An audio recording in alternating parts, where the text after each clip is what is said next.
Olá, corredores e corredoras, sejam muito bem-vindos a mais um episódio do podcast Quilômetro 41, o podcast do corredor amador. Meu nome é André Moraes, sou médico e corredor, estou aqui com Murilo Groschitz, treinador de corrida e também corredor, e um novo convidado aqui, fazendo sua estreia no podcast, Aézio Magalhães. Ele que é médico, cardiologista pelo Instituto Dante Pazanese, atualmente médico da Confederação Brasileira de Atletismo, especialista em ergometria e reabilitação cardiopulmonar pelo Instituto Dante Pazanese, título de especialista em cardiologia, título de especialista em medicina do exercício e do esporte e também mestrando em ciências da saúde aplicadas ao esporte e atividade física. Seja muito bem-vindo, Aézio. Boa noite, Murilo. Boa noite, pessoal. Boa noite, André. Boa noite, Aézio. Aézio, obrigado aí por ter aceitado o nosso convite. Passo a palavra a você aí para que você também possa complementar a sua apresentação. Obrigado, pessoal. Obrigado, André. Obrigado, Murilo, pelo convite. Prazer poder falar com o pessoal do podcast. Então, é sempre um prazer falar de corrida, né? Eu sou um corredor amador, estou na luta, assim como todos aí, como a maioria dos ouvintes aí, estamos na luta, como você também, né, André, como o Murilo. E a minha história com a corrida ela já começa há um tempo, há cerca de 20 anos, aí mais ou menos. A primeira prova foi aos 16 anos, né, uma corrida de reis que acontece lá em Cuiabá, no Centro-Oeste. Eu cresci lá.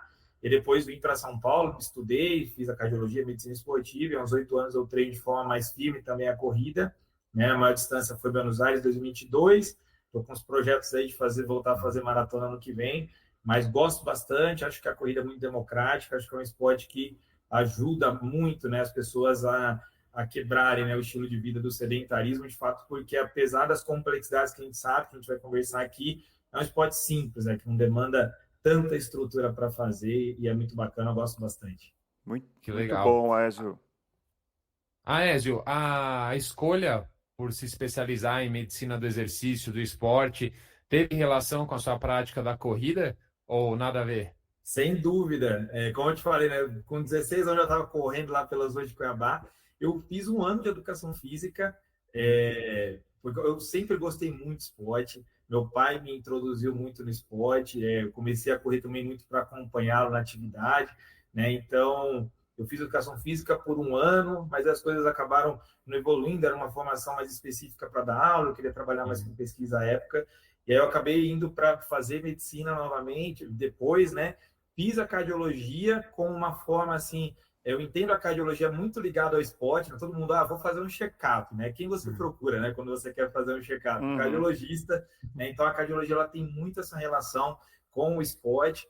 Depois disso, né, eu fiz a minha subespecialização em cardiologia do esporte, que é a reabilitação, né, essa atividade física voltada mais para o cardiopata, mas onde eu fiz a formação que foi no Dante Pazanese. A gente vê muito de cardiologia do esporte também, né, que é essa cardiologia voltada para o atleta amador. Depois fiz minha pós-graduação, tirei meu título em medicina esportiva, eu já tendo muito corredor no consultório, mas sem dúvida, essa minha paixão pela corrida, ela está intimamente ligada à minha escolha profissional, e as coisas elas se juntam de uma maneira muito bacana para a minha rotina, né? Porque eu adoro a cardiologia, a medicina esportiva, gosto mais de correr, então consegui unir aí duas paixões aí no meu trabalho, né? Bacana. Muito bom, Aézio. Bom, primeiro assim, quem ainda não nos segue no Instagram, por favor, vamos lá, vamos acompanhar. Lá a gente solta conteúdos exclusivos. Para quem ainda não está seguindo a gente também no Spotify, onde a maioria dos nossos ouvintes acompanha o podcast também, a gente agradece bastante. E no YouTube também, se inscreve no nosso canal e principalmente compartilha esse episódio com aquele seu amigo corredor. Vamos agora falar do porquê que a gente trouxe o Aézio aqui no podcast. Obviamente por ele ser corredor, obviamente por ele ser cardiologista e médico do esporte, mas a gente quer responder uma pergunta bastante específica aqui com esse episódio, que é o seguinte: quero começar a correr, tenho que me preocupar? Preciso buscar necessariamente um médico? É claro que a gente vai esmiuçar, depende de corredor a esse, mas assim, essa pergunta de forma mais ampla, eu gostei que o Aézio falou que o que ele gosta na corrida é a simplicidade. Isso é uma das coisas também, para falar a verdade, é o que eu mais gosto na corrida, né? Então, assim, a gente não quer aqui complicar a vida daquela pessoa que está pensando em começar a correr. Então, diante disso, eu quero te perguntar, Aézio, quem vai começar a correr? Quais são os cuidados do ponto de vista cardiológico que essa pessoa deve ter?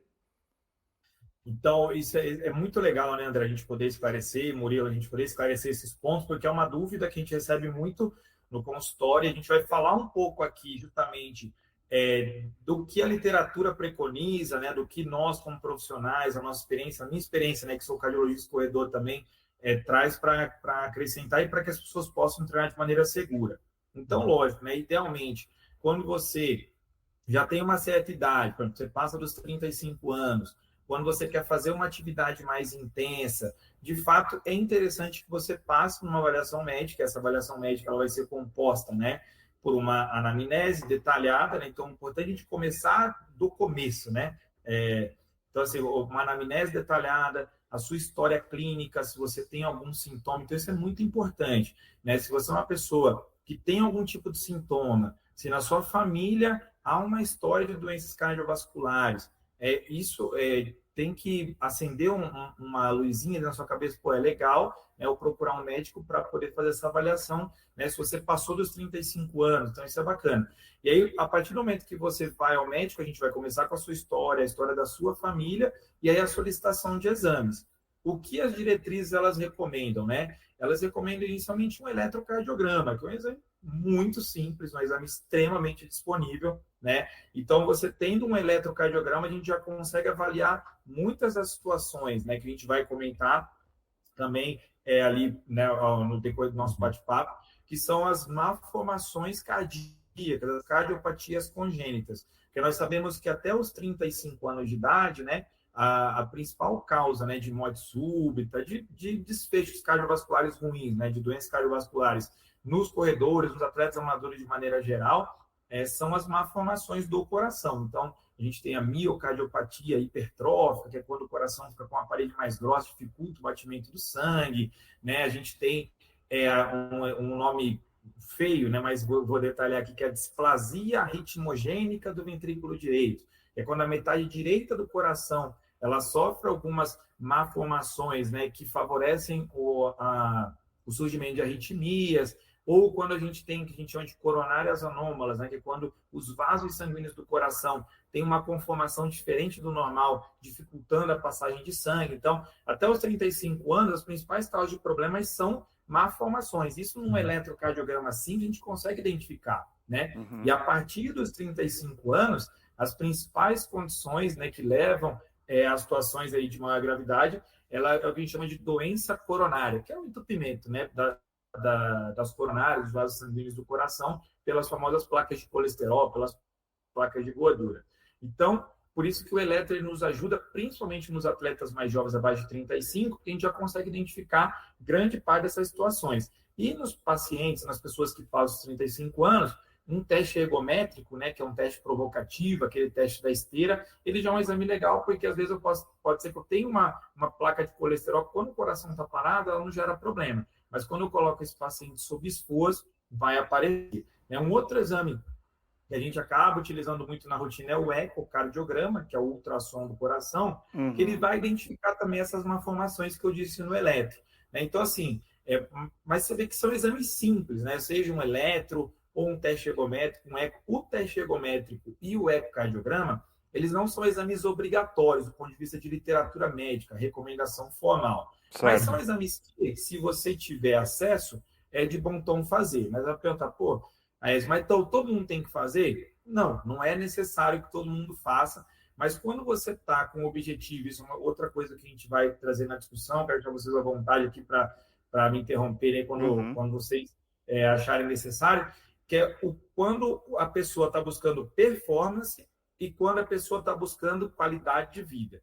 Porque quando essa pessoa, por exemplo, é uma pessoa de seus 70, 80 anos lá que quer começar uma caminhada, por exemplo, né? A nossa... e é uma pessoa que nunca teve histórico de nada, não tem sintoma nenhum. Poxa, eu não vou ser, às vezes, tão rígido, né? Ah, não, tem que fazer um teste ergométrico, tem que fazer um eco, tem que fazer isso, aquilo. Não, porque é uma atividade de baixa intensidade, onde a frequência cardíaca não vai se elevar muito, ela não vai ficar fadigada, extenuada, exausta. Agora, quando um paciente, eu quero treinar para uma maratona daqui a 2 anos, a gente sabe, o Murilão está aí para para falar melhor do que eu, que durante um ciclo de prova você tem treinos, famosos treinos intervalados, onde você vai alcançar frequências cardíacas mais altas, onde você vai exigir do seu sistema cardiovascular, né, uma demanda maior. Então, para esse tipo de paciente que está visando performance, é de bom tom você utilizar esses exames, mas que não são exames complexos, o teste ergométrico é um exame amplamente difundido, o ecocardiograma também, né, e o eletro nem se fala. Então, então é importante a gente ter essa diferenciação, entendeu? E aí a gente individualizando esse paciente no consultório, né? Perfeito. Legal. Eu queria só, então, comentar um ponto que você falou que eu acho que é muito importante, e aí eu vou falar também aqui como médico, não só como corredor, que é a importância da anamnese. Para quem não conhece esse termo, gente, anamnese é aquele começo da consulta, que você chega no consultório e o médico vai começar a perguntar: você tem algum caso de doença cardíaca na família? Você tem algum caso, já teve alguma cirurgia prévia? Você tem algum sintoma? E por que isso é importante? Hoje a gente vive num mundo em que os exames são colocados como a coisa mais importante, então o tal do check-up, que muitas vezes nem tem indicação. Então, assim, o primeiro ponto é, que talvez é o mais importante, não sei se o Ezio concorda, mas é a anamnese, é entender que paciente é esse, o que ele já viveu, o que ele já fez como corredor, se ele tem algum antecedente, como eu já falei. E aí, eventualmente, sendo um paciente jovem, por ser jovem, ele não teve tempo ainda de ter as doenças crônico-degenerativas, como a aterosclerose, né, secundárias à pressão alta, diabetes. Ele é um paciente jovem, então você vai fazer um eletro.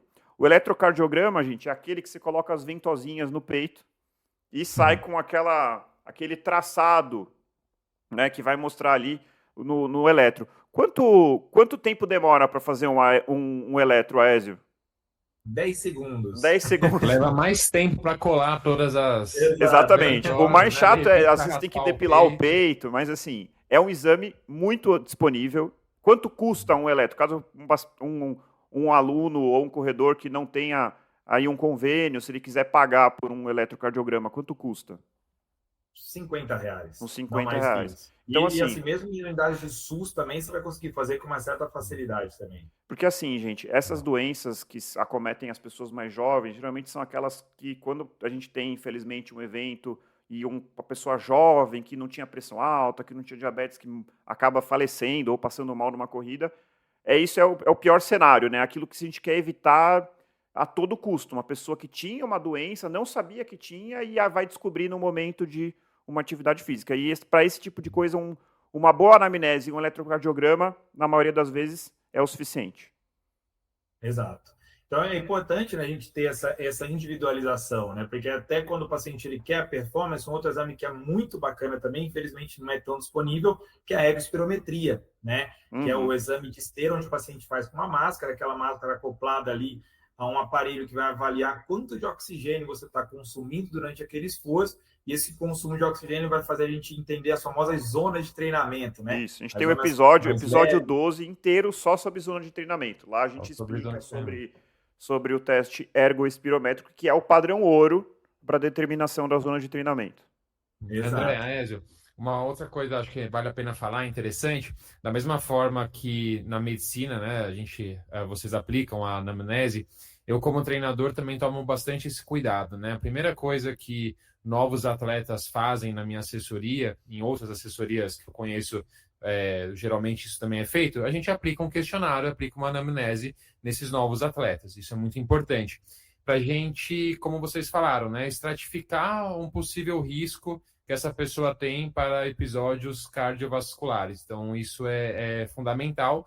Na maioria das vezes, são pessoas saudáveis, que não relatam nenhum tipo de fator de risco, não relatam nenhum tipo de sintoma, mas, como a Ezio falou, às vezes aparece alguma resposta sim ali, né? Sim para, sei lá, pai ou mãe infartou antes dos 40, eu sinto tontura quando sou exposto a um treino de intensidade muito elevado, ou algo do tipo. E nesse caso, eu, como treinador, tenho ali a obrigação de pedir para que esse futuro corredor, né, ou que talvez já corra, mas é um novo atleta, procure um médico, normalmente um cardiologista, para se certificar de que está tudo em ordem. Então, isso é fundamental também do ponto de vista do treinamento, do treinador, né? Muitas vezes são pessoas ali com seus 30, 40 anos, que às vezes nunca fizeram um check-up, né? Nunca passaram com uma consulta com um cardiologista. Eu já vi isso acontecer várias vezes. E aí Sim. cabe a mim fazer essa ponte. Eu, como treinador, fazer essa estratificação, entender se essa pessoa tem algum tipo de risco, né? Às vezes só pela idade, às vezes porque apresenta algum tipo de sintoma ou fator de risco, e encaminhar ele para um médico. Sem dúvida. E eu acho que a gente, importantíssimo, né? E o que o Murilo traz é justamente isso, né? Essa individualização. Ele já trazer o primeiro alerta aqui para quem está começando a correr, ou para quem já está correndo e ainda não fez a avaliação, sobretudo se você tem algum tipo de, e o que o André trouxe, né? Se você tem histórico, né? Seja de algum sintoma, tontura, dor no peito durante seus treinos, e se você tem um histórico familiar de doença cardiovascular, é importante, né, você fazer essa avaliação, que vai começar com a consulta, com o eletro e demais exames ali que o médico julgar necessário. Mas como eu já até disse, exames com um teste ergométrico e um eco, a gente finaliza, assim, a gente faz uma avaliação muito bem feita, seja para quem está iniciando ou para quem está fazendo as avaliações recorrentes. Também são exames extremamente disponíveis e baratos, né? Lógico, eu não consigo, eu estou numa cidade que não tem nada, posso começar a correr? Pode, né? E aí a gente vai utilizar algumas formas de guiar esse treinamento, né? Se você não tem esses fatores, não tem histórico de doença cardiovascular na família, não tenho nenhum sintoma durante meus treinamentos, ótimo, né? E a gente vai falar dessa questão de fatores, né, que eu consigo modificar e fatores que eu não consigo modificar. Então, assim, a minha genética, né, a genética da minha família, isso eu não consigo modificar. Então, é importante eu avaliar se você tiver um histórico familiar de doença no coração e tudo mais. Agora, a minha glicemia, o meu peso, isso são fatores que eu consigo mudar. E aí, até o treinamento vai te ajudar também. Ah, poxa, mas eu estou um pouquinho, estou no sobrepeso, eu fiz um exame de sangue, importante trazer esse alerta também. Além dos exames cardiológicos, é interessante fazer uma avaliação de sangue mesmo, e com parâmetros simples, né? Glicose, colesterol, triglicérides, um hemograma, a gente já vai conseguir identificar ali esses fatores de risco cardiovasculares que a gente está comentando.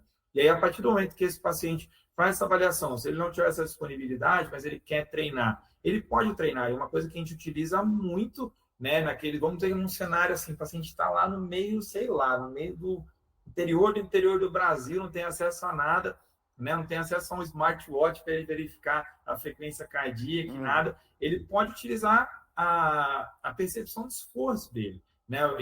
Tem uma forma muito legal de a gente avaliar a percepção de esforço, que é o talk test, né, que é o teste da já fala. Falou aqui várias então, vezes. assim, se você está correndo e você está conseguindo conversar, atender uma ligação, isso é leve. Né? Se você está, o Murilo não vai gostar, que só se for regenerativo, ou aqueles treinos, o fartlek, ele vai deixar, mas senão, se for treino intervalado, não pode. Então, se ele está falando ali, mas são poucas palavras que ele consegue pronunciar, tipo, ó, você está bem? Estou bem, e não sai mais nada do que isso, já é uma intensidade moderada, digamos assim, ou palavras curtas, 2, 3 palavras. E se o paciente não consegue falar nada, no máximo um sim ou não, tá bem? Tô. Tá bem? Não. Só que se ele só consegue falar isso, aí é aquela intensidade maior, né? Aquele treino mais intenso. E aí isso também serve para o paciente ele ter essa noção. Se é uma pessoa de meia idade, que às vezes pode ter um outro fator de risco oculto, mas que ela não está conseguindo naquele momento fazer um exame, o que a gente recomenda? Evitar esses treinos mais intensos, onde ela não consiga nem responder uma pergunta que for feita, né? Então, fique nas intensidades leve e moderada, onde você consiga pelo menos conversar, porque isso mostra para mim que você não está entrando em zonas do metabolismo mais intensas, onde você vai estar exigindo mais do seu sistema cardiovascular e, consequentemente, podendo se predispor a algum risco maior. Então, a gente tem muitas ferramentas. Eu, como médico da reabilitação, e isso é legal até na minha história, na minha formação, que eu comecei atendendo cardiopata, né? Grave. Sim, eu quero. A minha primeira metade da minha atuação foi atendendo pacientes infartados, pós-operatório de troca de válvula, de safena, ponto de safena. Então, mesmo esses pacientes, eles se exercitavam e em locais sem academia, caminhando. A gente treinava, às vezes, um momento conosco e depois iam treinar na rua. Em alguns momentos também eles não tinham esse acesso, eram pacientes que moravam muito longe, e a gente também orientava e eles iam treinar. Agora, pensa uma pessoa que não tem histórico nenhum e com certeza treinar. Eu quero abordar um pouquinho mais sobre os pacientes que têm patologias, né, que têm doenças. Eu acho que é uma coisa que vale a pena a gente falar um pouquinho mais para frente, mas eu queria voltar de novo para a anamnese. O que eu queria saber de você? o que numa consulta, numa primeira avaliação, o que te chama atenção? Né? Claro, não querendo substituir uma avaliação, uma consulta, mas para aquele corredor que está ouvindo conseguir entender do que a gente está falando. Então, o que você vai buscar de antecedentes, de histórias, que é relevante, que vai mudar a sua cabeça, a maneira de enxergar esse paciente? Ótima pergunta, ótimo questionamento, André, porque e aí a gente usa até o nosso roteiro de anamnese da faculdade, né, André? Assim, primeiro, a idade, né? Depois, o histórico desse paciente, se ele faz uso de algo, se ele trata para pressão alta, se ele toma remédio para pressão alta, se ele toma remédio para diabetes, se ele tem um histórico de colesterol alto, né? Se ele tem um histórico de sobrepeso, né? E o histórico dele, né? Do que ele está fazendo, e se ele, logicamente, tem algum sintoma durante os exercícios. Perfeito. Os principais sintomas que chamam a atenção, né? Dor no peito, tontura, palpitação, que é aquele sentimento de coração acelerado, batedeira, coração batendo, aqui a batedeira, a famosa batedeira, né? E histórico familiar. Se ele tem histórico, se ele tem história na família de doenças cardiovasculares e alguém na família dele infartou, se for homem, né, antes dos 55, se foram mulheres antes dos 65, né, que são os nossos parâmetros familiar. Exatamente. Então, esses são os principais fatores. Então, se você que está nos ouvindo, você preenche algum desses critérios, né? A idade acima de 35 também que chama atenção. Se você preenche algum desses critérios, é legal. Antes de iniciar a prática de atividade física ou durante, anualmente, né? Você realizar, de fato, a avaliação médica. Tabagismo entraria também? Entra, com certeza. Com certeza. Bebidas alcoólicas também. Isso, consumo de bebidas alcoólicas, estilo de vida. Se esse paciente ele tem algum outro estresse, também vai entrar, porque todos esses fatores, eles são fatores de risco independentes para a doença cardiovascular, né? Então, o tabagismo por exemplo, principais fatores de risco para infarto em pacientes jovens, né? Jovens abaixo de 40 anos, esse é o critério para infarto em paciente jovem. Tabagismo, história familiar e obesidade. Então, esses são os principais fatores de risco para infarto em pacientes com menos de 40 anos. Então, são situações, são perguntas que a gente vai fazer na consulta para ele, né? Então, é importante esse questionário bem feito, né? Como o André disse, tudo começa na anamnese. A gente não trata exame na medicina, a gente trata paciente. Então, justamente o histórico dessa pessoa, como ela leva a vida dela, se ela tem muitos erros alimentares, se ela fuma, se ela dorme mal, né? Se o nível de estresse dela é muito alto, tudo isso vai fazer parte do nosso cuidado e até do nosso raciocínio. Para quais exames eu vou pedir? Esse paciente que eu consigo liberar, eu tenho segurança para liberar com esse e esse exame. Não, esse paciente aqui não. Eu só vou ter segurança para liberá-lo para atividade física com esse e aquele exame. Então, tudo vai compor o raciocínio clínico, né? Aézio, eu tenho uma pergunta, fiquei com uma pequena dúvida aqui. Do ponto de vista cardiológico, uma pessoa com menos de 35 anos, que não tem nenhum fator de risco e não tem nenhum sintoma, essa pessoa precisaria consultar um médico, um cardiologista, antes de iniciar ali uma prática regular de atividade de exercícios físicos, ou não? Se, por exemplo, ela já procurar um treinador, fizer uma anamnese básica, realmente não tem nenhum sintoma, nenhum fator de risco, essa pessoa não precisaria procurar um cardiologista para iniciar a sua rotina de exercícios? Então, excelente questionamento, e aí entra isso que eu vou falar, né? Entra essa discussão entre o que a literatura recomenda e o que a prática nos diz. E o que a literatura até recomenda, tá? Se a gente olhar a diretriz de cardiologia do esporte, a última edição, e aí o que varia, o que vai definir isso é a intensidade do seu exercício. Legal. Se, por exemplo, não é o nosso assunto aqui, tá? Que é um conteúdo voltado para corredores, mas só para exemplificar, para as pessoas terem essa noção de intensidade na cabeça.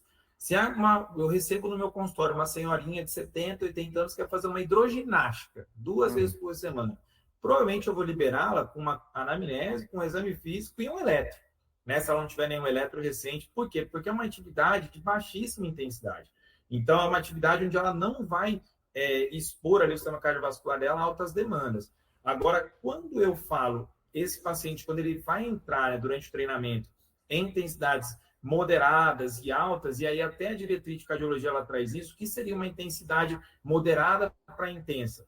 Quando eu passo ali de 70, 75% da minha frequência cardíaca máxima, que é aquela lá, 220 menos a idade. Então, um paciente de 30 anos, 220 menos a idade, 190, né? Seria a frequência cardíaca máxima para ele, né? Que é esse parâmetro de segurança que a gente utiliza, aí na verdade, de intensidade, não de segurança não, de intensidade.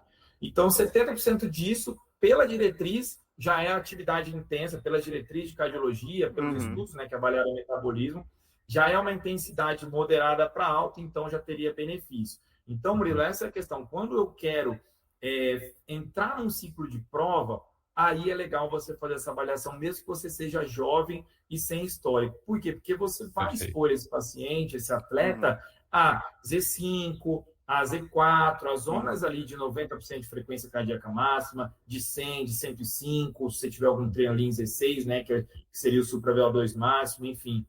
Legal. Então, quando você busca quando você está buscando o treinador para fazer um ciclo de prova, leia-se que vai ter treino de alta intensidade. Então, quando eu penso nisso, aí não tem como, é de bom tom eu fazer a avaliação. E aí vem a discussão. Nem as diretrizes, né, a americana, ela manda você, ela orienta você a fazer só o eletro. Mas, lógico, são orientações populacionais. É lógico que, pô, se eu for fazer um teste ergométrico, um eco, que são exames simples, né? Mas, pô, todo mundo quer iniciar a prática esportiva, pensando em orientação populacional, é difícil, logicamente. Se você tem acesso, né, se é factível para você fazer um teste ergométrico, um eco, e você quer começar um ciclo de prova, você quer começar a treinar, aí eu acho legal. Eu acho interessante de bom tom, porque tem algumas situações, a gente vai conversar, de situações cardíacas, de cardiopatias congênitas, que pioram com o esforço. E aí são uma das poucas contraindicações que a gente tem à prática de atividade. As contraindicações são poucas, mas elas existem e aí elas vão ser identificadas nesses exames também. Perfeito. Obrigado, Ezio. Dentro disso tudo que você está falando, e aí, de novo, né, aqui existe na minha cabeça, quando a gente começa a falar de o paciente que tem pressão alta, o paciente que é tabagista, o paciente que tem sobrepeso, o paciente que tem dislipidemia, ou seja, tem colesterol alto. O meu temor é que estas pessoas que estiverem ouvindo falam assim, putz, então eu não vou fazer exercício. Porém, eu vou falar, eu quero saber se você, como cardiologista, concorda. Essas pessoas que possuem, por algum fator, um risco cardiovascular um pouco acima da média, talvez sejam aquelas que mais se beneficiem de sair do sedentarismo, eventualmente parar de fumar, eventualmente o paciente que tem um colesterol alto começar a fazer atividade física regular. Então, assim, da mesma maneira como levanta uma luz amarela no sentido de que precisa da avaliação, talvez essas pessoas sejam as que mais precisem largar o sedentarismo, porque ela já tem um fator de risco cardiovascular ali na jogada. Então, assim, quando a gente está falando de população, né, o que você acabou de falar, populacionalmente, a gente tem que pensar assim, o risco de você começar uma atividade física, que é eventualmente você desencadear um quadro de um infarto, porque você não sabia que você tinha uma placa ali, ou o risco de você ter uma doença hereditária ou uma malformação congênita, que é raro, versus o benefício, que é muito claro e consolidado do exercício. Então, assim, colocando na balança, o risco-benefício é muito favorável à prática da atividade física. E eu acho que é por isso que as diretrizes relutam em colocar empecilhos e tantos exames e coisas assim para que alguém possa ser liberado para fazer atividade física. Não sei se você conseguiu entender o que eu estou querendo dizer, mas o ponto é, o benefício do esporte, na grande maioria das vezes, supera o risco que você pode ter, certo?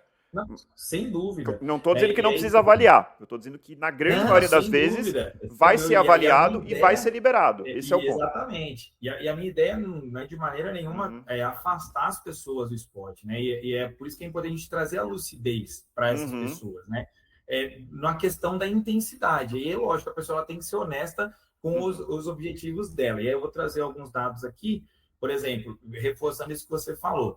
A gente tem uma quantidade, uma unidade de medida para atividade física que é o MET, né? E um MET é você deitado, descansando. 4 ou 5 METs é você caminhando, né? E aí, a cada MET, já tem estudos que mostram isso, a cada MET que você evolui de capacidade física, você diminui em 14% o risco de doenças cardiovasculares, né? Então, isso é muito. Poucos medicamentos na cardiologia têm esse poder que o exercício tem. E é importante porque entre o sedentarismo e correr uma maratona, existe uma distância absurda. E é Com por isso que certeza. a nossa audiência ela é importante ela entender isso. Pô, eu quero começar uma caminhada. Ótimo, começa amanhã. Aí eu quero treinar uma maratona daqui a um ano. Peraí, então vamos sentar aqui, vamos avaliar, né? Porque, de fato, são objetivos diferentes. Quero começar um trote, um corre e anda no meu bairro, na praça do meu bairro. Não tenho sintoma nenhum, não tenho histórico de doenças cardiovasculares, nada. Comece, entendeu? E aí, essa medida, né? E por isso que eu gosto demais de percepção de esforço. Demais, demais. Eu utilizo muito nas minhas prescrições de teste cardiopulmonar, nas minhas consultas, eu explico para o paciente, porque uma forma de você se proteger é você utilizá-la, né? Pô, tô começando a ficar muito exausto aqui, não estou conseguindo nem falar. Reduz um pouco a intensidade e mantenha a sua atividade, até porque nós sabemos, né?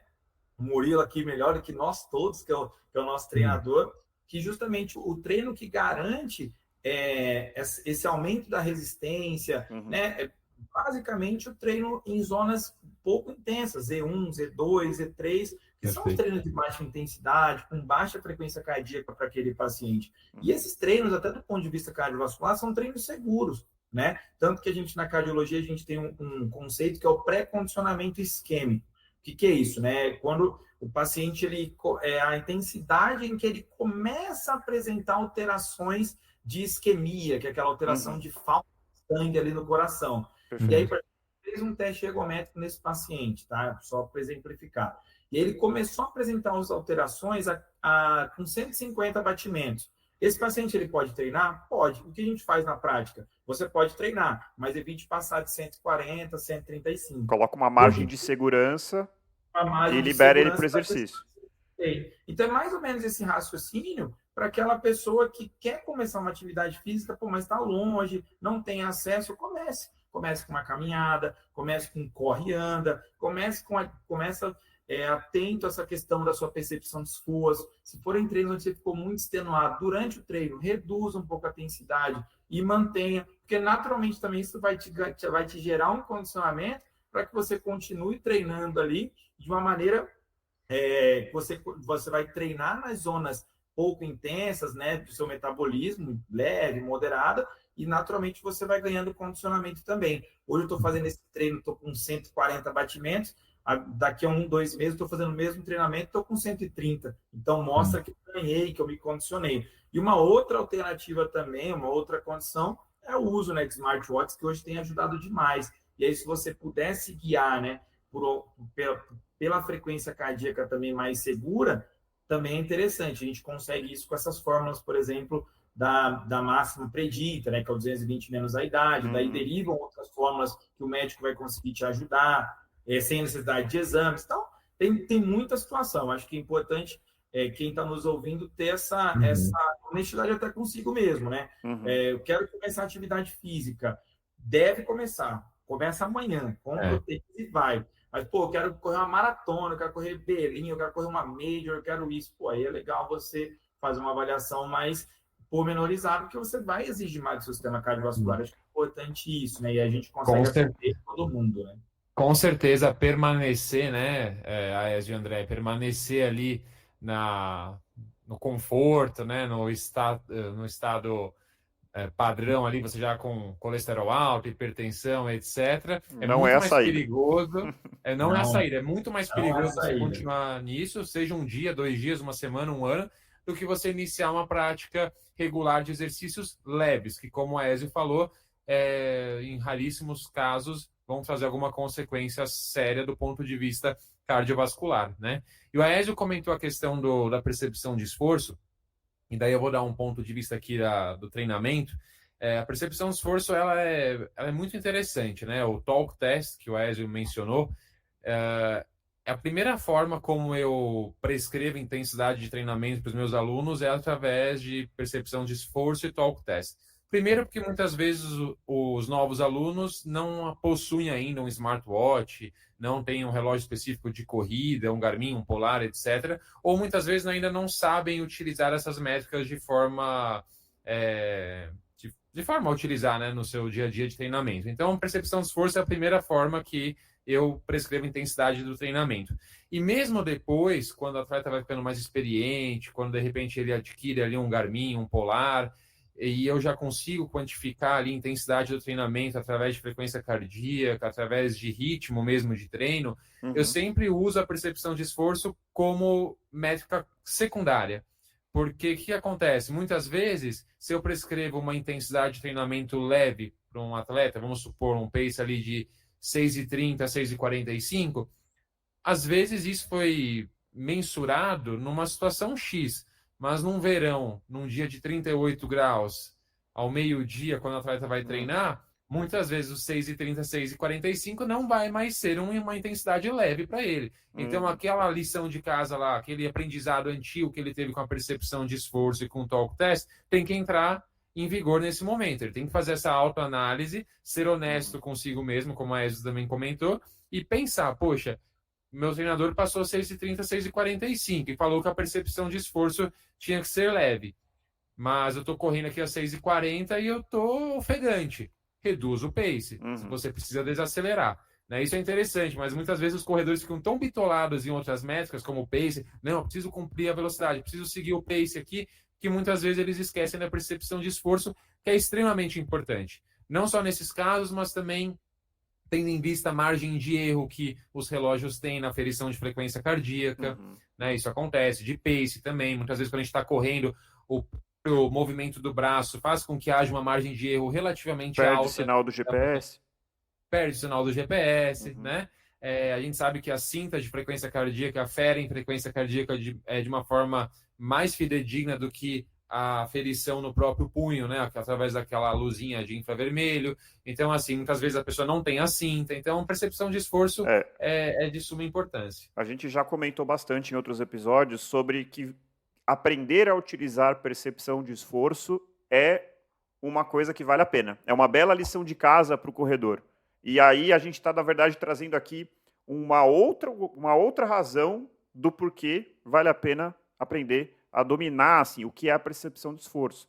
E outra coisa, Ezio, você falou sobre, eventualmente, né, para aquela pessoa que está pensando assim, pô, se não for para correr um 10K, uma maratona no talo, eu não quero nem treinar. Eu não vou nem começar, porque se for para começar, eu quero fazer no talo, na frequência cardíaca máxima. A gente tem um episódio que, inclusive, eu acho extremamente curioso, que é o nosso episódio menos escutado até hoje, que se chama A Importância de Correr Devagar, tudo sobre a regra dos 80-20, que a gente destrincha aqui 80% do treinamento para ganho de performance deve ser em Z1, Z2.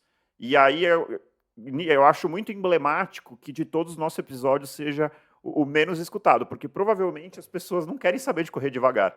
Então, elas não querem ouvir, só que o grosso do benefício de performance, e eu arrisco dizer que o grosso do benefício de saúde vem ali do Z1, Z2. Eu não sei se você concorda, mas está saindo vários estudos mostrando a importância do exercício aeróbico de baixa intensidade, inclusive para longevidade, saúde e melhora de indicadores, colesterol, glicemia, enfim.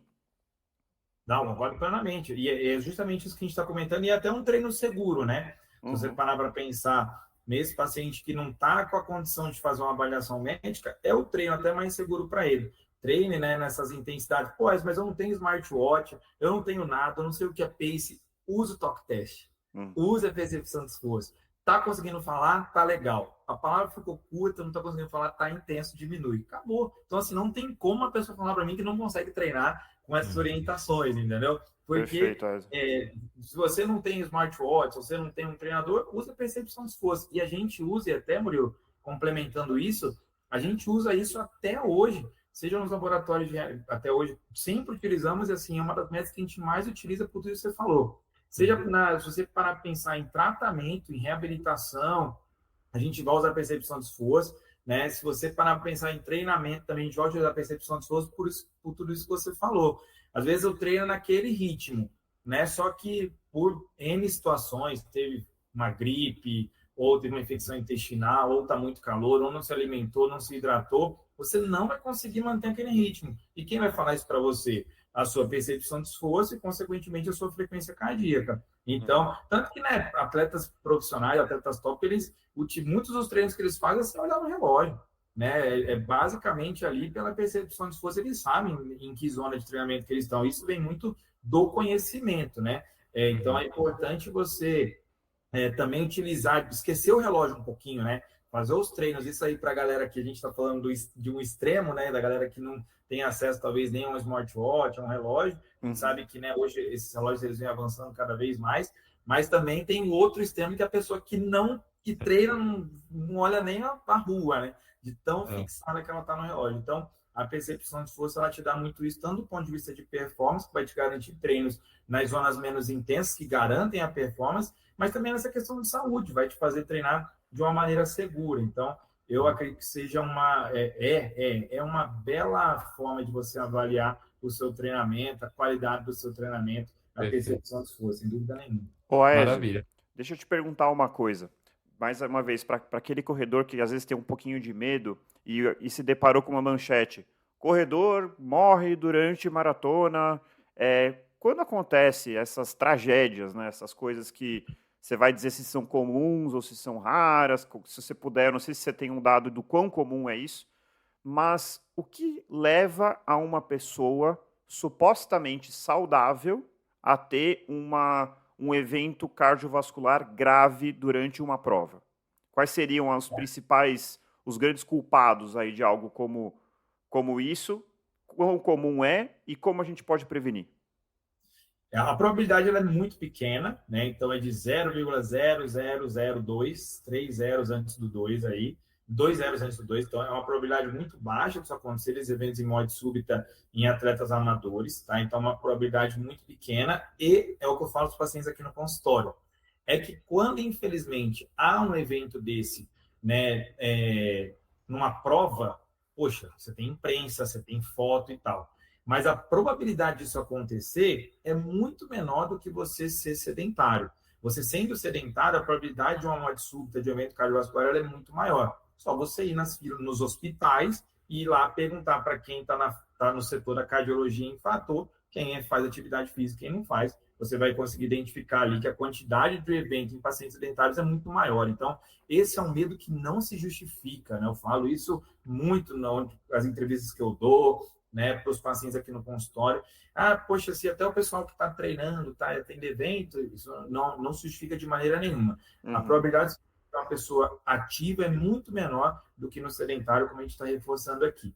E os eventos, né, eles vão acontecer, como a gente comentou mais cedo, a gente divide isso, tá? A morte súbita em atletas, a gente divide antes dos 35 e depois dos 35. Né? E aí vai casar com tudo que a gente trouxe aqui.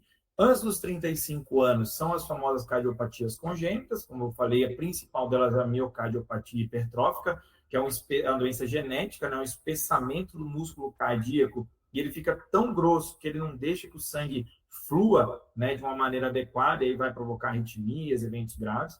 Né? Outros são, como eu falei, a displasia ritmogênica do ventrículo direito, coronárias anômalas, todas doenças raras, né? Todas as doenças raras. A mais comum é a cardiomiopatia hipertrófica. Isso, mas que mesmo assim é rara, né? É isso que o Eriksen tem? Que ele parou durante a Eurocopa? Rapaz, ou o não? jogador de futebol é difícil, viu? Porque eles não falam, eles não abrem. A gente teve o caso do Ed, a gente teve o caso do Agüero, mas assim, o que a gente tem de caso de futebol que foi dito, né? Que a gente sabe, que é notório, é o do Serginho, lá do São Caetano? Sim, lembro sim. Ele era miocardiopatia hipertrófica, porque infelizmente a gente tem um problema também nisso, que hoje está até um movimento das entidades, né, médicas para que você faça a necrópsia desses pacientes, né? Então, infelizmente a gente não tem necrópsia de vários casos, a gente fica em alguns casos a gente fica sem saber a causa, mas é a causa mais comum. E aí também a gente tem as canalopatias, né, que são alterações nos canais de íon, sódio, potássio, é uma questão mais a nível celular, mas também acontece. Que aí faz arritmia, né? Infelizmente. Oi? Aí é causa de arritmia, né? Causa de arritmias, exatamente.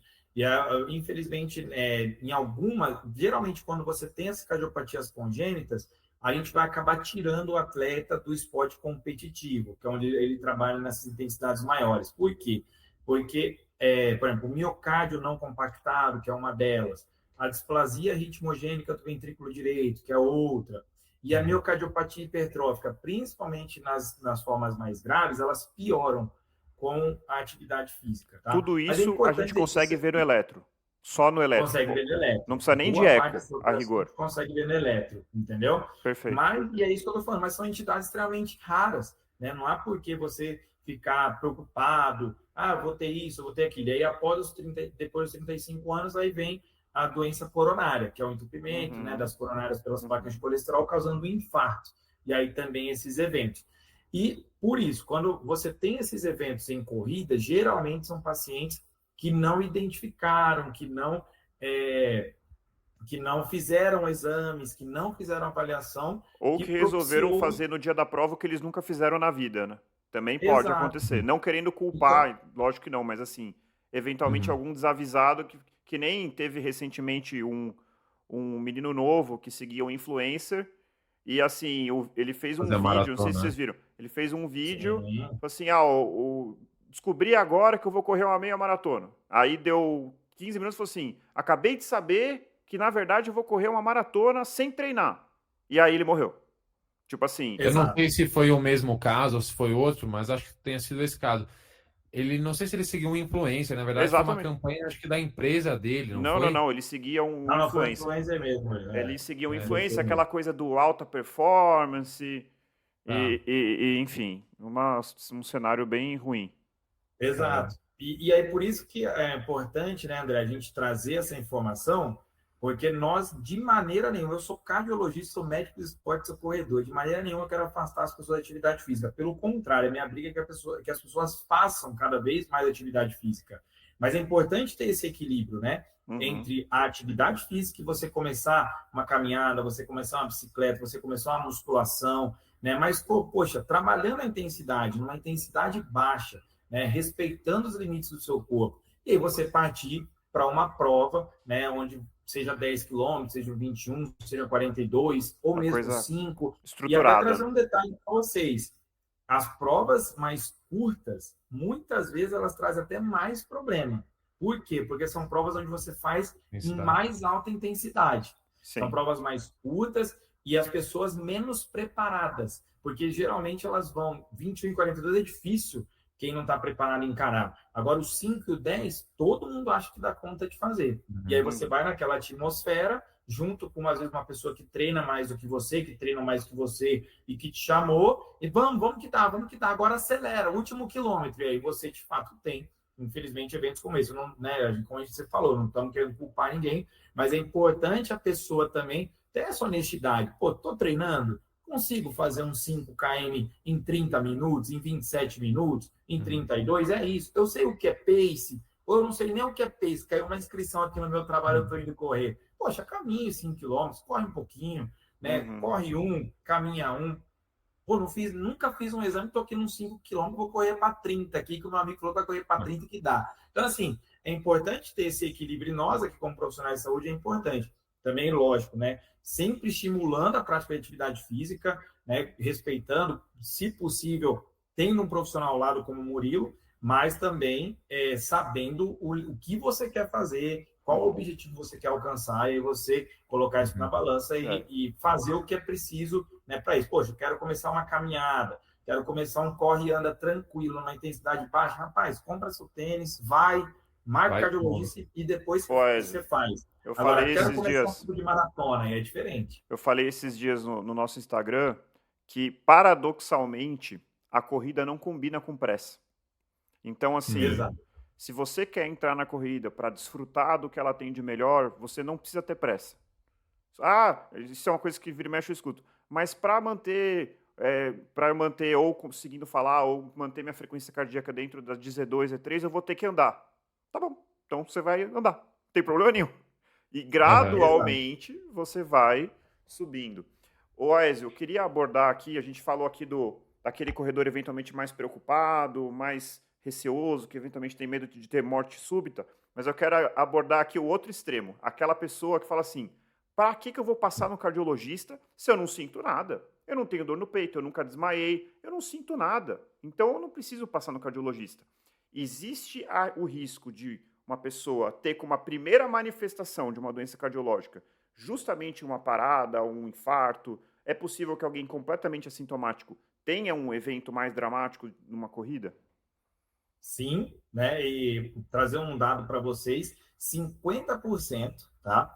E a gente luta como cardiologista para diminuir isso, mas 50% das pessoas elas vão descobrir que ela tem uma doença cardíaca durante um evento abrupto. É muita coisa. A outra metade descobre nos exames de rotina. Fiz um exame de rotina, identifiquei. Mas metade das pessoas vão descobrir que tem uma condição cardiovascular durante um evento.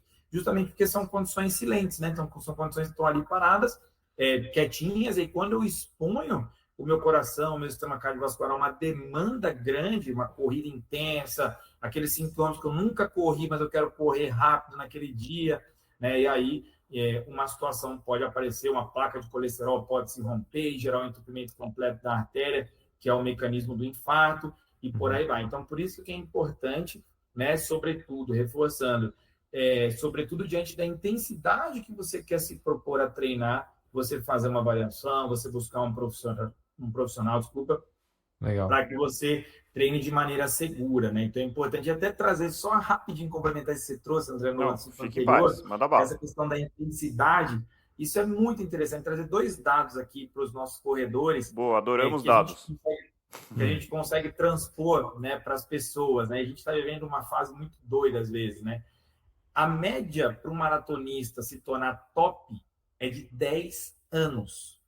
Entendeu? Então, a gente pode naturalmente transpor isso para a gente. Então, você não vai conseguir correr aquela prova do jeito que você quer, no ritmo que você quer, em 6 meses, em 1 ano. A gente está falando aqui de risco cardiovascular, mas antes disso pode vir uma lesão, uma tendinite, enfim, o Murilo com certeza pega muito isso nos atletas dele. Então, e outro dado também, né? Que aquele atleta, aquele maratonista que está correndo na sua televisão lá 20, 21 km por hora, aquilo é a Z2 dele. Sim. Mas como que é a Z2 dele? Anos e anos de treinamento, de adaptação. Então, assim, ele que a vida inteira faz aquilo, leva 10 anos para se adaptar, 5, 10, 15 anos. Nós, meros mortais, vamos querer gerar essas mesmas adaptações em menos tempo. É loucura. Então, é muito isso que o André falou. A corrida é um esporte de paciência, um esporte, poxa, de aproveitar e desfrutar o processo, porque é isso que vai fazer você treinar em segurança e de uma maneira que vai te garantir evolução ao longo do tempo também. Sim. E sobre a intensidade, né, Aézio, você falou aí do maratonista profissional, é isso, né? Porque fisiologicamente falando, a intensidade que a gente suporta durante uma maratona é Z2. A gente não consegue correr uma maratona em Z4. A diferença está no que é o Z2 de um maratonista profissional e de um maratonista amador. Foram anos de treinamento, uma genética muito boa também, para que o atleta consiga correr a 2,55, 2,50 em Z2, né? Exato. E é engraçado em relação às provas, na minha experiência, eu vejo muito mais pessoas passando mal, não necessariamente, claro, um infarto, mas passando mal de modo geral, em provas mais curtas, né? 5, 10 quilômetros, e provas mais famosas, tradicionais, digamos assim, por exemplo, uma São Silvestre, do que numa maratona. Na maratona, normalmente as pessoas que estão ali dispostas a correr uma maratona são pessoas que realmente passaram por um treinamento. É muito difícil alguém... vou correr uma maratona. E aí se inscreve, não treina e corre. Então é realmente raro isso. E aí eu tenho uma pergunta, Aézio. Eu pego muito no pé dos meus atletas em relação à hidratação. E eu queria saber se a desidratação poderia levar a um quadro de complicação cardiovascular durante uma prova, principalmente em provas mais extremas como a maratona, uma ultramaratona ou provas em condições climáticas muito desfavoráveis. Se isso poderia desencadear algum quadro do tipo. Sem dúvida. A desidratação ela pode, né, levar a distúrbios que a gente chama de hidroeletrolíticos, né, que é o distúrbio na concentração de sódio, potássio, cálcio, dentro ali da célula do músculo cardíaco, e isso naturalmente desencadeia arritmias. Uma outra coisa que pode acontecer é a simples desidratação, né, que de simples não tem nada, mas só para entender, quando eu diminuo o meu volume sanguíneo, o meu coração ele tende a bater, que a gente chama, bate no seco.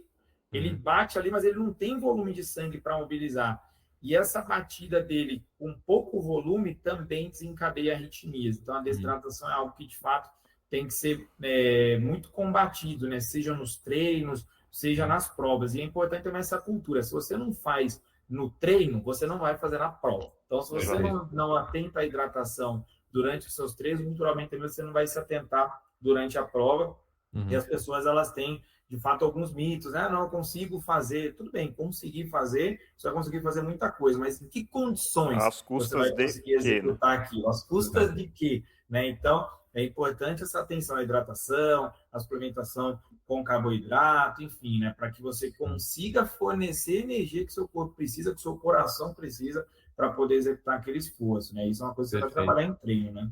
Maravilha, obrigado. E lembrando aqui, né, não é o tópico desse podcast, mas que a hidratação, como a Ezio muito bem falou, deve ser treinada também, e Uhum. ela é muito individual, né? Então, Sim. pessoas que têm uma sudorese mais intensa, menos intensa, Ou com a, maior a teor de sódio, reidratação, menor teor de sódio.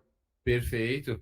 A reidratação, ela não é só com água, ela é com reposição eletrolítica também, dependendo da prova. Então, assim, uma série de fatores que a gente deve analisar e caberia um podcast Com só sobre certeza. esse tema, né? Mas é Bom isso, tema. como o Ezio Guarda no falou. bolso aí. Hidratação. Aham, Isso Para é fechado. futuro legal. Isso aí episódio. tem muita coisa É legal. bom. E é isso, né? Então, pessoas mesmo saudáveis, por conta da desidratação, poderiam apresentar algum quadro de complicação cardiovascular durante a prova. Então, acho que é um ponto muito, muito importante para que todo corredor, corredora se atente, né? E Ô, só Aécio, fazer um parágrafo aqui vai lá. rapidinho, nisso que o Vai lá. Murilo trouxe. Eu tive a oportunidade de trabalhar na parte médica da Maratona do Rio, nos anos de 21, 22 e 23. Ou, 21, 22 e 23.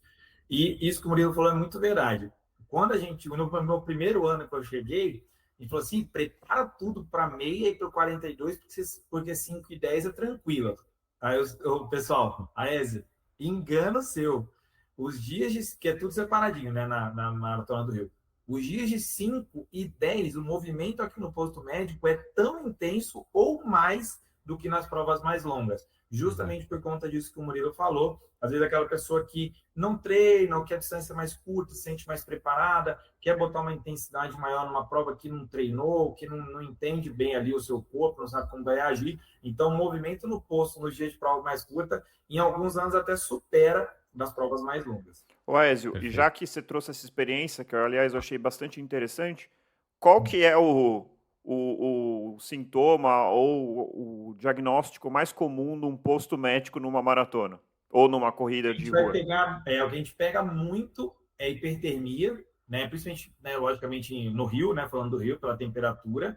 E a hiponatremia, que é uma outra questão relacionada à hidratação, mas que muitas vezes acontece por uma hiperidratação, né? Porque aquele corredor, às vezes, mais lento e que ele toma água em todos os postos, mas uma maratona muito longa, de 6 horas mais, e aí esse excesso de água vai fazer com que dilua o sódio, né, no sangue dele, e aí o paciente vai ter sintomas principalmente de confusão mental, mal-estar, né, ele fica desorientado, não sabe onde está. Então, o que a gente mais pega é a hiponatremia e a hipertermia, que é o aumento da temperatura corporal, mas aí por falta de hidratação, mesmo o dia muito quente ali, o atleta fez uma intensidade mais elevada do que deveria, isso vai aumentar a temperatura corporal dele, e ele, né, vai sentir os efeitos disso ali do meio para o final da prova. Então, o que a gente mais pega é hipertermia e hiponatremia. Mas os sintomas, eles são muito semelhantes, por isso que é importante trazer esse atleta posto médico para a gente identificar, fazer os exames pertinentes ali, mas é o que a gente mais pega.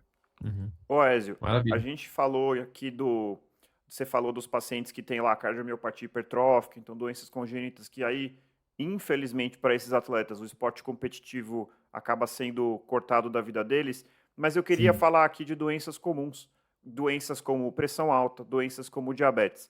O paciente hipertenso, diabético, não tem contraindicação, mas qual seria aquela situação clínica, fora essas congênitas, que falaria assim, olha, infelizmente não dá para você fazer atividade física, se é que isso existe?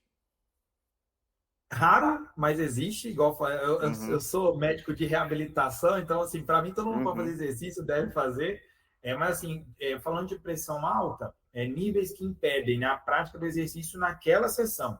Quando passa de 18, quando passa de 18 por 10, aí, pô, é uma pressão muito alta, aí a gente dá uma vetada, mas, assim, é medicar, amanhã você volta aqui e começa a treinar. Então, mas se você está com uma pressão de 18 por 10 para cima, naquele momento ali é legal você não fazer, esperar, se medicar, enfim. E falando de glicemia, níveis acima de 250 a 300, aí se eu estou com uma glicemia dessa, aí de fato não é legal, ou hipoglicemia, né? Glicemias abaixo de 70. Mas isso é raro, isso é a raridade da raridade. A gente sabe que a maioria dos pacientes eles não tem esses níveis, né, extremamente assim diferentes, né, tanto de pressão quanto de glicemia. E aí até fazer o apelo do cardiologista aqui, você que é hipertenso, você que é diabético, você que está em sobrepeso, que tem colesterol alto, todas essas condições se beneficiam e muito da prática da atividade física. A gente fica falando aqui, a atividade física tem que ter um outro podcast, redução de doenças cardiovasculares, redução de câncer, diversos tumores. A gente consegue reduzir a incidência com a atividade física, demência, né, como a principal causa, o Alzheimer, a gente consegue redução da incidência com atividade física, enfim. Então, aqui a gente vai falar de uma maneira aqui extremamente ampla e defender um pouquinho aqui, eu sei que não é um pouco o tema, mas se você conseguir colocar, e aí sem impedimento, se você conseguir colocar 1, 2 sessões de exercício resistido na sua semana, tá ótimo. Pois eu não tenho academia, moro no meio do mato. Levanta o saco de arroz, levanta o saco de feijão, faz. Se você puder fazer um pouco de força que seja, isso também tem muito benefício. A gente sabe que aumenta a massa muscular, está diretamente ligado à redução de mortalidade por inúmeras doenças também. A gente sabe que fortalecimento é importante para corredoras. Eu dou uma furada. Às Temos vezes, episódio também, Aézio. Temos episódio de treinamento de força e a gente falou assim, é importantíssimo. Aquele corredor que não quer tanto melhorar a performance, eu gosto de correr, eu vou correr e tal, tudo bem, você pode até não fazer exercício de força pensando na melhora da sua performance, embora a gente saiba que tem efeito, mas você tem que fazer exercício de força, que é a academia, levantamento de peso, para sua saúde, né? E essas duas coisas é o cenário ideal, né, Aézio? Exercício aeróbico regular, de moderada intensidade, com exercício resistido pelo menos 2 vezes por semana. Você conseguir colocar isso na sua... E o músculo não entende o que é um halter, o que é uma barra. Então, como a Ezio falou, se você não tem acesso a isso, qualquer tipo de resistência, né, contra o movimento ali que a sua musculatura está gerando já serve, né? Não tem desculpa. É assim, engraçado, as consultas minhas são muito engraçadas, porque é só trazer um adendo aí. Assim, que eles vão falando, vão conversando com o paciente, faz isso, faz aquilo, o paciente vai inventando às vezes, né? Ah, não, mas eu não consigo por causa disso, eu não tenho relógio, não tem, não. Usa o toque teste, usa a percepção de esforço. Ah, não tem academia perto da minha casa. Não, usa a vassoura, usa a escada para você fazer uma panturrilha ali que seja. E aí, quando ele não tem mais argumento, ele fala, mas o senhor faz isso? Eu faço, eu corro maratona, dá uma foto aqui no consultório. Daí não tem jeito, né? Abusado esse cliente, abusado esse paciente. Hein?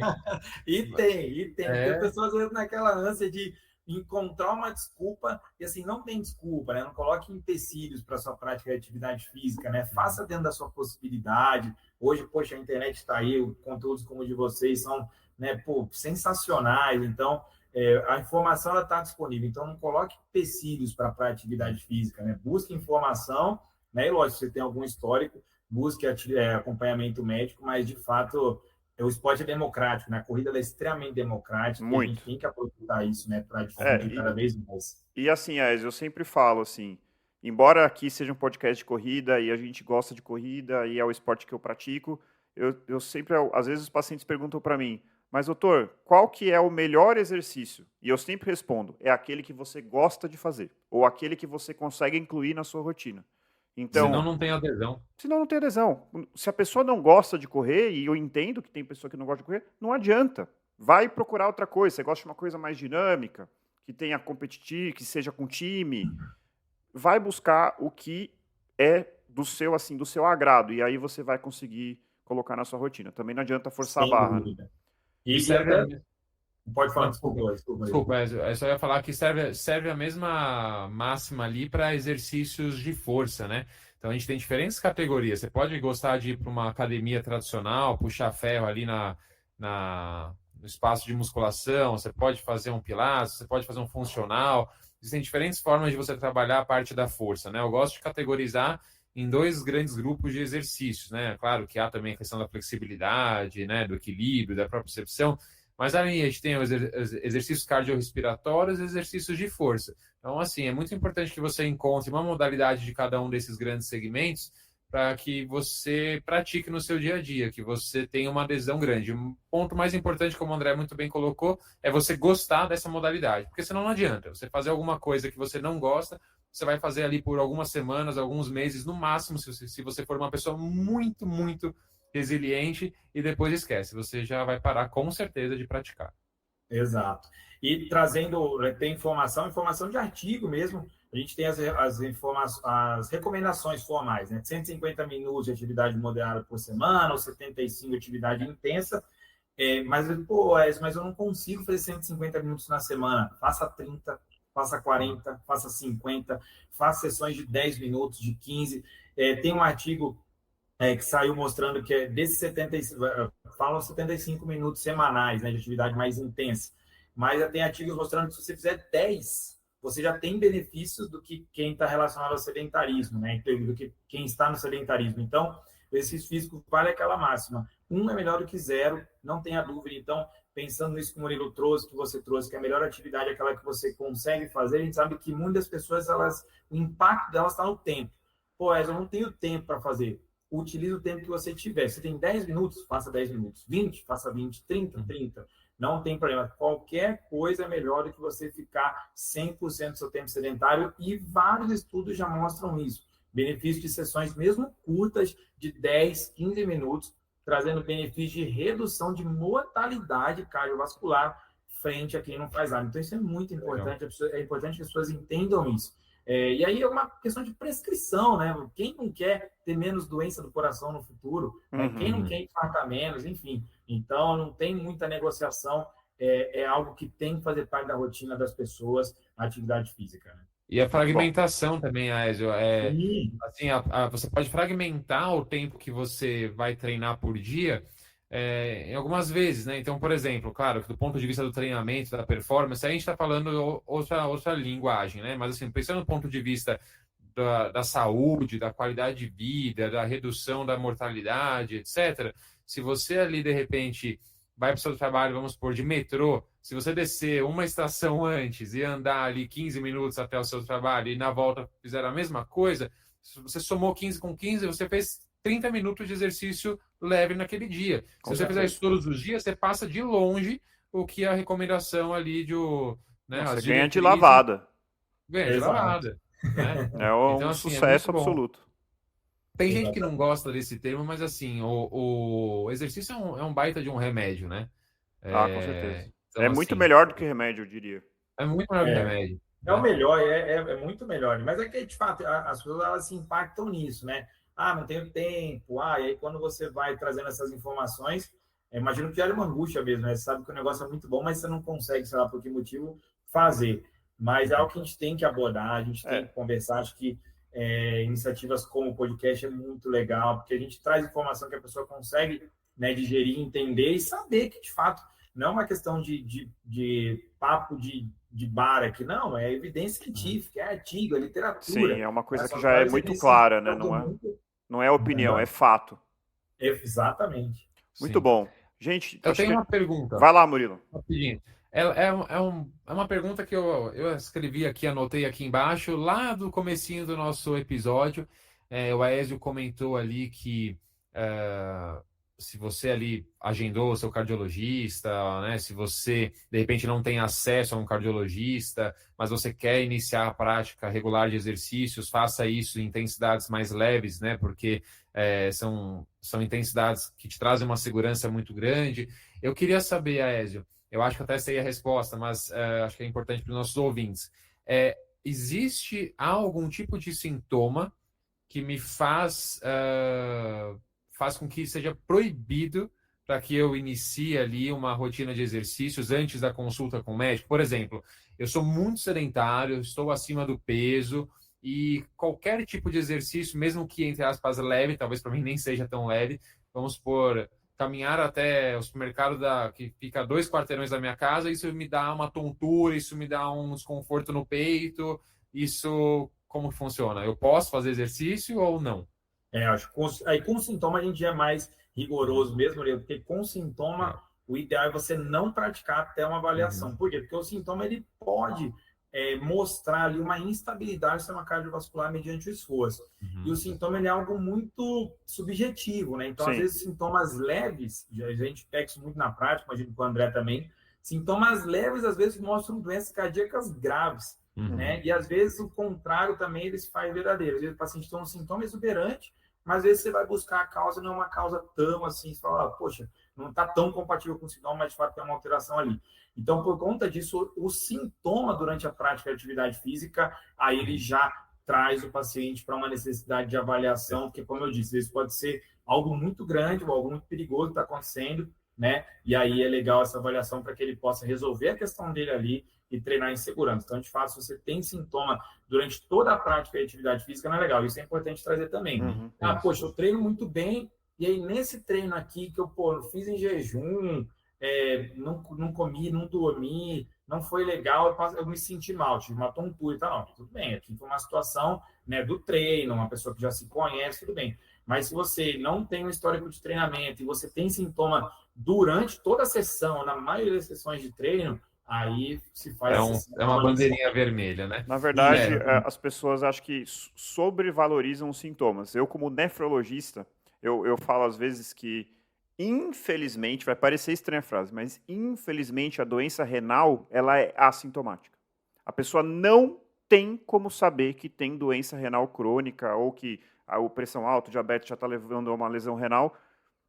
Não tem como saber por base de sintomas. Então, quando tem sintoma, isso já é algo que é muito exuberante. Então, nem sempre. Tem gente que não tem sintoma, como você já falou, e tem uma doença grave. Tem gente que tem sintoma e, na verdade, pode ser, por exemplo, só falta de condicionamento físico. Toda vez que eu vou até a padaria, eu tenho falta de ar. Pode ser que você seja tão sedentário, sem a sua aptidão cardiovascular seja tão baixa que você esteja apenas precisando de atividade física, mas pode ser que não, né? Então, acho que melhor verificar. Eu sabia a resposta, mas assim, acho que é importante, né? Com certeza. Acender sinal de alerta para muitas pessoas associam só com esforço, né? Não, eu tive isso porque eu me esforcei. Não, sem dúvida, é muito pertinente esse assunto aí, André. Vamos lá. Então, gente, estamos chegando aqui no nosso final. Eu queria só chamar a atenção para quem chegou até aqui. Acho que a gente está se aproximando aí de 1 hora de episódio. Convidar a conhecer o nosso Apoia-se, algo que a gente criou, para que quem gosta do podcast, quer ver o podcast crescer cada vez mais e tiver a disponibilidade financeira de contribuir financeiramente, vai ser muito bem-vindo. Beleza, gente? Não sei se o Murilo tem alguma pergunta adicional. Não, acho que não. Então... Acho que foi um episódio, acho não, tenho certeza que foi um episódio muito bacana, né? Acho que a gente sabe, como a gente mencionou aqui, o exercício físico e a corrida, que é a nossa modalidade aí, é extremamente benéfico, né, para qualquer indivíduo, mas eu acho que do ponto de vista cardiovascular, alguns cuidados devem ser tomados, então eu acredito que a gente tenha conseguido esclarecer vários pontos, tirar várias dúvidas, fazer com que nosso ouvinte entenda se para ele é necessário ou não procurar um médico antes de se engajar ali numa prática regular de exercícios. Tem a questão ali de qual tipo de exercício, né? Se eu vou praticar exercícios em baixa intensidade, se eu vou me propor a fazer uma prova, me engajar numa rotina de treinos mais puxada. Então, tudo isso foi bem esclarecedor. Então, obrigado, Ezio, mais uma vez aí pela presença e pelos esclarecimentos. Valeu. Valeu, obrigado, agradecer a oportunidade. Passou rápido. Olha, já acho que deu 1 hora, um pouco mais aí, mas foi muito bom. Acho que esses esclarecimentos eles são extremamente importantes, me colocar também à disposição. Depois, não sei se o André coloca a rede social aí também. Coloco. Eu tento colocar alguns conteúdos lá interessantes, porque eu acho que é isso. Com informação, a gente consegue melhorar bastante esse panorama. Graças a Deus, a corrida vem crescendo muito. Eu sou entusiasta desse movimento. E é isso, assim, se você tenha essa noção, acho que o recado que fica é isso, tem essa honestidade com você de qual é o seu objetivo, o que você quer fazer, e aí você adequar o seu objetivo à sua necessidade, né? Se você, de fato, quer iniciar uma caminhada leve, ou um programa ali de treinamentos mais despojado, digamos assim, né? Sem tantos objetivos grandes. Poxa, comece, coloque seu tênis, comece, né? E aí depois você busca uma avaliação, sentir necessidade de você aumentar a intensidade. Se você quer entrar no ciclo de prova, como o Murilo falou, aí muda um pouco. Aí é legal você ter uma avaliação mais completa para que você possa treinar em segurança. Acho que esse é o grande recado. E é isso, vamos todo mundo colocar o tênis aí e correr amanhã. Boa. Muito obrigado, Aézio. Eu agradeço bastante. A gente vai fazer um outro episódio sobre os benefícios para a saúde da corrida. Eu acho que isso dá um podcast, um episódio inteiro. Mas eu acho que aqui foi muito legal aí para quem está ali titubeando para começar a correr. Mas eu acho que a gente trouxe bastante informação. Então, muito obrigado, Murilo. Muito obrigado, Aézio. Depois você me passa seus dados para eu colocar na descrição do episódio. E corredores e corredoras, encontrem o seu motivo para continuar correndo e nós nos encontramos no próximo quilômetro 41. Valeu, gente. Boa noite. Valeu, pessoal.